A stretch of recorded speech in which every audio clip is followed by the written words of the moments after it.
Hi guys, it's me Lunar. Welcome back to another Skyrim Daily Console Mod video where we cover brand new mods every single day. Before we start, I have actually a long intro, so you can skip ahead like a minute or so if you don't want to see that. You can just go straight to the showcase. Now yesterday I talked a little bit about what videos I plan to upload right now, and I'm going to be trying to get as many new mods out as possible. I think at least 4 days a week, and if there are no new mods on those days, I guess there are plenty of mods I haven't covered before that can go in the video. Also, I'm going to be trying to make top 10 mod videos twice a week, every Sunday and Wednesday for now, and that's going to be different types every time. So the first one we had was just a top 10 mods on Wednesday. I'm doing a top 10 armor mods for Xbox One and PS4 for both Skyrim and Fallout. If I have any time left, I'm going to make a daily upcoming mods as well because I like them. Finally guys, I will still be adding Destiny 2 news videos as I am planning to play it later this year. I know you guys like to stick to one game like Skyrim, but I like to play bigger new games that do come out. I've played Mass Effect as well, and I was going to make some videos on it, but to be honest, it doesn't really have enough content to make a couple of videos a day like I do for Skyrim, so I'm not going to bother. There's no point in just making some videos for it and then going back to Skyrim again. There are a couple of other games I might play this year, like the Elder Scrolls Online Morrowind, which I will definitely be playing, and I might start making some video news updates for that, as that is something I know a lot of you guys are also going to play. So those kind of things will only be in the spare time. I definitely will have Skyrim and Fallout mod videos every single day. Sorry about the long intro guys, I just wanted to update you on what I plan to do for the next while. Stuff might change when we see what's announced at E3, but unless it's the next Elder Scrolls or another big game with console mods, I don't see any changes. Okay guys, let's jump into mod number 1. First, we have 2 texture replacer mods from The Lawful. They are pretty different, but I put them together as they're very small and don't really need explaining. The Beautiful Trees mod makes trees look better in the game, and you can see that in the video. The human and vampire eyes alters all the different eye colors in the game to also look better as well. Like I said, no explanation needed, you can see for yourself in the video exactly what they look like. Our next mod is called Sewing in Skyrim, a cool little immersive mod that adds in the ability to now craft clothes. Lots of different kinds as well, including robes in Skyrim for different materials. The mod adds in clothes crafting stations into Skyrim. They're basically just rugs, and they are found either at the Guardian Stones or outside the Radiant Raiment in Solitude. For crafting stuff, the materials required are pretty much just tundra cotton, but you can get all the different clothes in the game at these crafting stations now.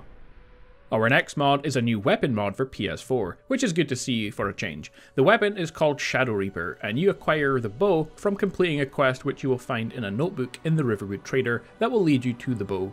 The bow is essentially the Nightingale one, but it does have a new enchantment on it that does the following. It does 5 points of fire, frost and shock damage per hit with an arrow, but the reason it's called Shadow Reaper is that it casts Soul Trap now whenever you kill an enemy with the bow, and you can fill up your empty soul gems. So it pretty much is just the same as Molag Bal. Our next mod is a port of the Legionary Bag Guard armor. Found under the Imperial section at the Forge, you require the advanced smithing perk in order to make this one. The armor comes with all the standard pieces, armor, boots, gloves and helmet. It also has a cape and a mask as well. In terms of damage resistance, it's equivalent to steel plate armor, so it's not super strong, but it is very nice looking, and it will make a great alternate armor early in the game. Of course, you can refine and enchant all the pieces if you want to improve this one. Next up, we have Guard and Soldier Gear Diversity. This mod makes changes to the armor of Imperials and Stormcloaks, as well as Hold Guards as well, and it adds in some lore-friendly colors to their gear. So here are the changes that the mod actually makes.